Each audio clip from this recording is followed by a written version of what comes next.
Welcome to Baz Travels. After driving 14,826 kilometers through 24 states and Washington, D.C., I've seen rocket launches to the Grand Canyon and Hoover Dam. I've explored Route 66, ghost towns, deserts, snow, and beaches on both coasts. From Vegas casinos to Alcatraz, the White House to Hollywood. Join me for a journey of the ordinary and the extraordinary. Loading destination. Simulation starting in 3, 2, 1.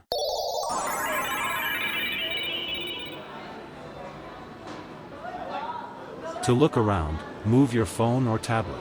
Click and drag if on a computer or move your head if using a VR headset. Please like and subscribe. Treasure Island became famous not just for the theme but for its entertainment, particularly the pirate battle show that took place in the large lagoon outside the resort's entrance. When Treasure Island opened in 1993, this show was one of the most ambitious free attractions ever staged on the Strip. It featured 2 massive ships, dozens of performers, choreographed stunts, pyrotechnics, and the full narrative that unfolded several times each night. The battle between the British Navy ship HMS Britannia and the pirate ship the Hispaniola quickly became a signature spectacle for visitors. This outdoor production became more than a show. It was a statement about the direction of Las Vegas entertainment in the early 1990s. Free attractions were used to draw crowds, which in turn fueled casino traffic. But Treasure Island's show set a new standard by combining storytelling with technical effects. Complex rigging allowed performers to swing between masts, the ships were equipped with moving mechanisms to simulate combat, and explosions across the lagoon gave the illusion of cannon fire. For families visiting during Las Vegas's brief family-focused era, this was a defining memory of the Strip. In 2003, the show was reimagined and relaunched as the Sirens of TI. This version shifted away from the traditional pirate battle and leaned towards a more adult-oriented performance. The storyline involved a clash between seductive sirens and a group of pirates, accompanied by music, acrobatics, and pyrotechnics. The shift reflected a broader change in Las Vegas entertainment during the early 2000s, when the city moved away from family-themed attractions towards nightlife, clubs, and more mature branding. Despite the redesign, the show remained immensely popular. Crowds continued to gather around the lagoon nightly, and the production maintained its place as one of the most visible icons on the Strip. But operating such a show was expensive. The lagoon required constant maintenance, the ships needed mechanical upkeep, and the large cast and crew were needed to stage multiple shows every night. Over time, the economics of the free outdoor entertainment became less attractive compared to the revenue-generating entertainment inside the resort.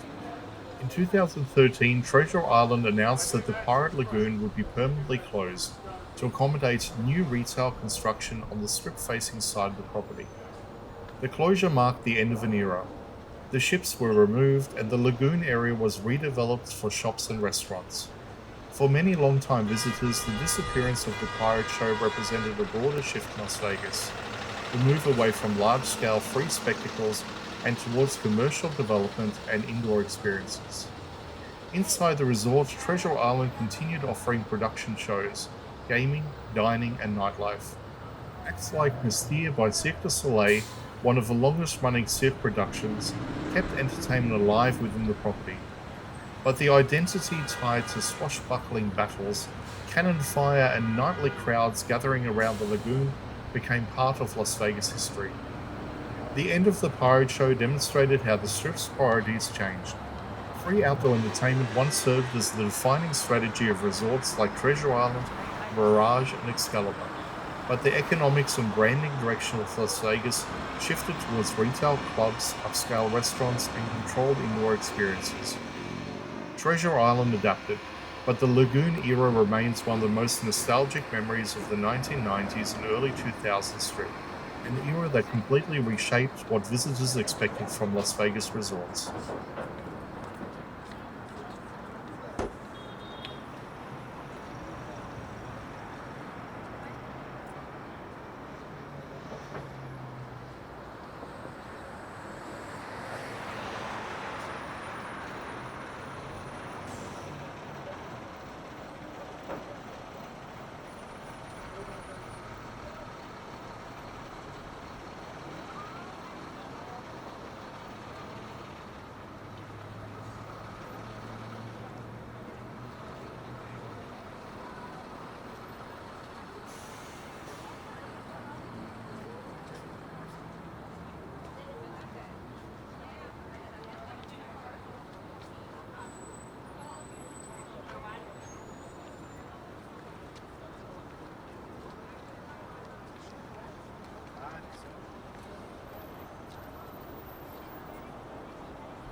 Simulation terminated.